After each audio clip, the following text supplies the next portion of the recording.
Hello everyone, welcome to my YouTube channel physics knowledge.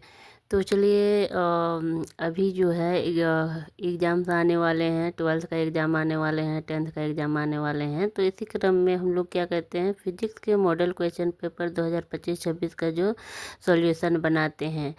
तो इसके लिए क्या करते हैं, देखते हैं खंड 1 सेक्शन खंड ए खंड का यानी कि सेक्शन ए के लिए बना रहे हैं। ज़्यादा तो नहीं बना पाएंगे, लेकिन ये 4 क्वेश्चन जो दिख रहा है उसी को बनाएंगे।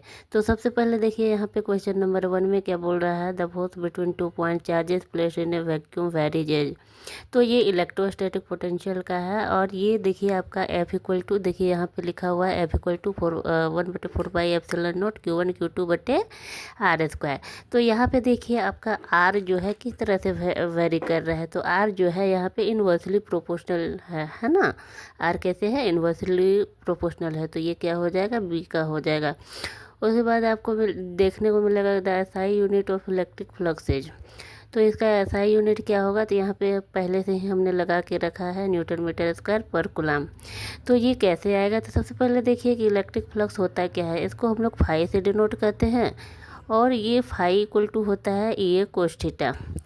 तो एसआई यूनिट निकालने के लिए कोस थीटा का कोई मतलब नहीं है। यहाँ थीटा जो होता है एंगल बिटवीन ई एंड ए होता है। उसके बाद अगर यूनिट निकालना है, तो क्योंकि ई क्या है आपका इलेक्ट्रिक फील्ड है, और इसका यूनिट होता है न्यूटन पर कूलम, और ए क्या है, एरिया है, जिसका यूनिट क्या होगा, मीटर स्क्वायर। तो इसको कंबाइन करके क्या बना हमको, मेरे पास newton metre square per coulomb. तो इसका यूनिट जो हो जाएगा newton metre square per coulomb हो जाएगा। नेक्स्ट है क्वेश्चन नंबर 3 में, electrostatic potential on the perpendicular bisector due to an electric dipole is always zero होता है। लेकिन जीरो होता कैसे है, तो इसके लिए देखिए हम लोग क्या करते हैं। देखिए आपका एक डायपोल इलेक्ट्रिक डायपोल मोमेंट है, और इलेक्ट्रिक डायपोल मोमेंट क्या होता है, जिसमें 2 इक्वल एंड अपोजिट चार्जेस और सेपरेटेड विथ डिस्टेंस 12 है ना। तो ये देखिए आपका यहाँ पे है, और P एक पॉइंट है जो R डिस्टेंस पे है। वहाँ पे हमको नेट पोटेंशियल इलेक्ट्रोस्टैटिक पोटेंशियल ज्ञात करना है। तो उसके लिए क्या करते हैं, देखिए इस तरह से सेपरेशन है। अब ये R डिस्टेंस पे है, तो ये क्योंकि मिड पॉइंट है O, इसलिए ये L हो जाएगा, ये L हो जाएगा। अब पाइथागोरस के नियम के अनुसार ये क्या हो जाएगा, कर्न आपका हो जाएगा √R² प्लस L²। सिमिलरली ये भी हो जाएगा। अब हम लोग ये मान करके चलते हैं कि जो Q2 प्लस Q चार्ज जो है, प्लस Q चार्ज के द्वारा पॉइंट P में V1 इलेक्ट्रोस्टैटिक पोटेंशियल प्रोड्यूस होता है, और माइनस Q चार्ज के द्वारा पॉइंट P में V2 इलेक्ट्रोस्टैटिक पोटेंशियल प्रोड्यूस होता है।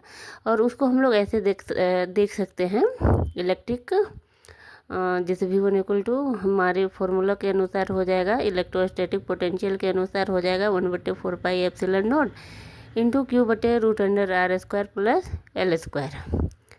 यहाँ पे ये इतना हो गया, और फिर V2 भी हो जाएगा आपका माइनस Q/4πε0 प्लस L²। यहाँ माइनस चार्ज क्योंकि माइनस था, इसलिए यहाँ पे माइनस आया। अब यहाँ पे नेट इलेक्ट्रोस्टैटिक पोटेंशियल कितना होगा, तो V1 प्लस V2 कहाँ पे, ये पॉइंट P पे होगा नेट इलेक्ट्रोस्टैटिक पोटेंशियल। अब यहाँ पे V1 प्लस V2 करेंगे, तो ये एक पॉजिटिव है एक नेगेटिव है, तो ये क्या हो जाएगा, कट जाएगा, और ये 0 हो जाएगा। तो इसका क्या आंसर होगा, 0 होगा।